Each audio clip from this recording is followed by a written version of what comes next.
किसी गांव में एक साधु रहा करता था। वह जब भी नाचता था तभी बारिश होती थी।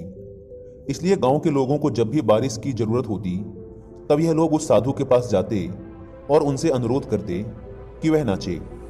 और जब वह नाचने लगते तो बारिश जरूर होती थी। कुछ दिनों बाद 4 लड़के शहर से गांव में घूमने आए। जब उन्हें यह बात पता चली कि किसी साधु के नाचने से बारिश होती है तो उन्हें यकीन नहीं हुआ।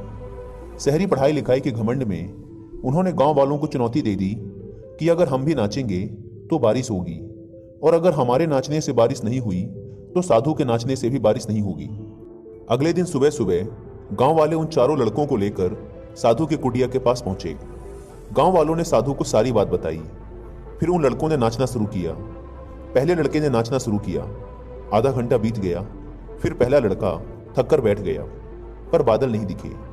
कुछ देर बाद दूसरे लड़के ने नाचना शुरू किया और 1 घंटे बीतते बीतते वह भी थककर बैठ गया। बाकी दोनों लड़कों ने भी ऐसा ही किया, पर बारिश नहीं हुई। अब साधु की बारी थी। उसने नाचना शुरू किया। 1 घंटा बीत गया, पर बारिश नहीं हुई। साधु फिर भी नहीं रुका, वह नाचता ही रहा। नाचते नाचते 2 घंटे बीत गए, पर बारिश नहीं हुई।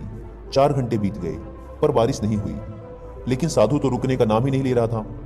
धीरे धीरे शाम ढलने लगी कि तभी बादलों की गड़गड़ाहट सुनाई दी और थोड़ी देर बाद जोरों की बारिश होने लगी।